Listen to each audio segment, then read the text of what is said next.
La librairie numérique Monaco présente. Près de 150 auteurs sont venus présenter leurs ouvrages à l'occasion du 10e anniversaire du Salon de Monaco. Le public, venu nombreux, a pu apprécier la diversité des genres.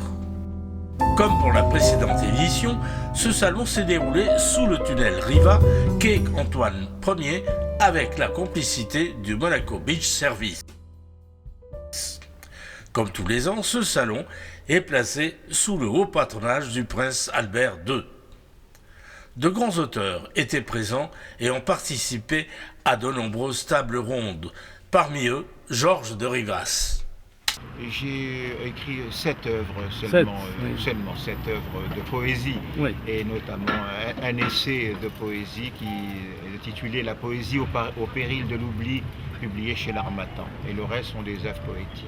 Alors, Eurydice, bien sûr, c'est Oui. un de vos premiers, Oui. qui a reçu d'ailleurs un prix. Oui, là c'est ma dernière œuvre, c'est La beauté Eurydice, qui a reçu un prix qui s'appelle le prix Orphée Eurydice, à la Bibliothèque du patrimoine à Dijon, un lieu où il y a eu, même paraît-il, Voltaire, Jean-Jacques Rousseau avait fait un discours. Oui. Et il y avait d'ailleurs un témoin, puisque vous avez un de vos invités qui s'appelle Pascal Dague, qui était présent. Et ce prix m'a été décerné aussi par un éditeur roumain, à l'issue de mon livre Orphée Zéphyr en azur, un livre bilingue. Donc je l'ai eu le 29, c'est le livre, le prix que j'ai eu le 29 juin de l'année dernière. Alors, vous avez beaucoup voyagé, comme vos livres d'ailleurs, qui voyagent beaucoup, et vous avez été notamment au Mexique, où vous avez reçu un prix.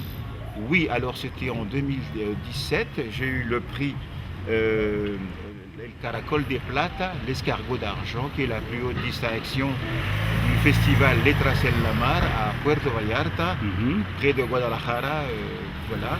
Et d'ailleurs, petite anecdote, j'ai dormi dans la maison de Liz Taylor, parce que c'est un lieu où il y a beaucoup de tournages de films, et le hasard a fait que, bon, c'est une petite anecdote. Vous avez fait de beaux rêves alors. J'ai fait de beaux rêves. Mais je vois que votre œuvre est souvent marquée par Eurydice et Orphée. Tout à fait. Moi, c'est la thématique des troubadours, de l'amour éternel. Je suis resté un romantique, sans doute attardé, mais je pense que l'époque voudrait qu'une certaine exaltation du sentiment revienne à l'ordre du jour. Et ouais, c'est ma thématique favorite. Effectivement, je suis même sur un projet d'opéra sur Orphée, voilà, et Eurydice. Georges de Rivas, aujourd'hui vous êtes avec une consoeur qui vient de très loin, puisqu'elle est brésilienne, voilà, et elle s'appelle Helena Machado. J'ai lu avec grand plaisir une part de ses œuvres, notamment son dernier roman, Los Elegidos, qui a fait l'objet aussi d'entretiens avec une télé espagnole récemment.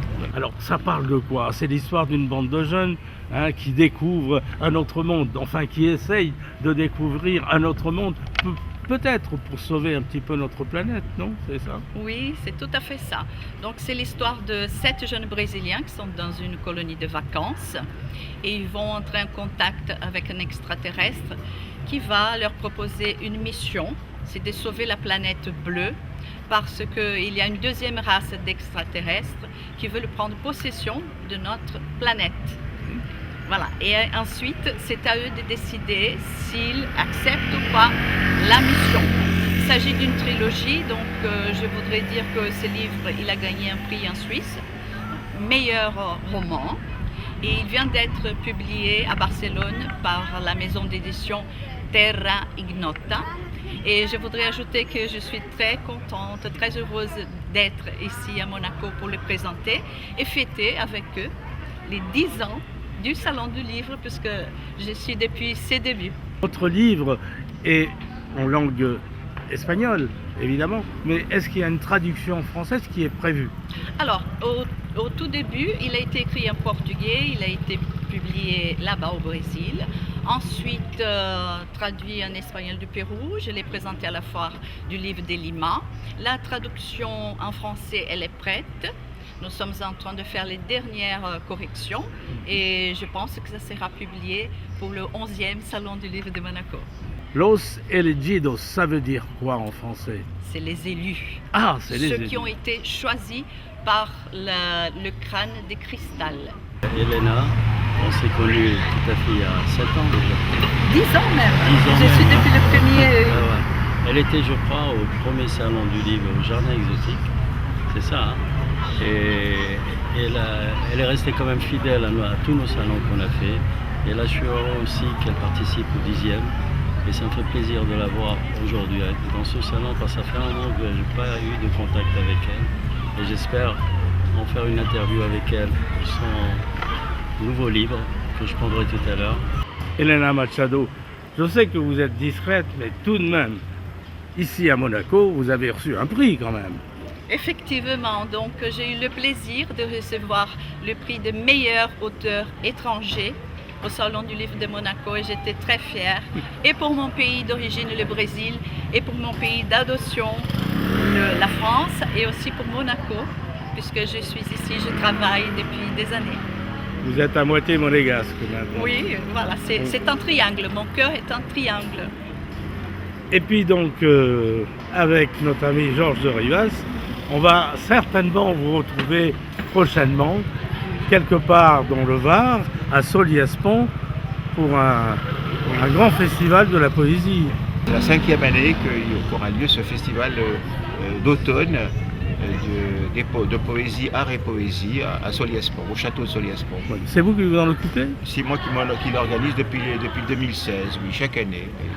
Avec l'association que je préside qui s'appelle La Voix d'Orphée.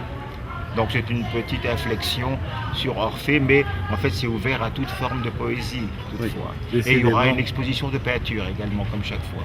Orphée vous poursuit et vous poursuivra toute votre vie. Tout à fait, certains m'appellent Orphée, c'est trop d'honneur, c'est trop dur à assumer, mais oui, je suis dans la, comme on dit, dans la poésie orphique, avec une primauté de la langue et du style, voilà. Je vais donner des conférences dans ce sens-là.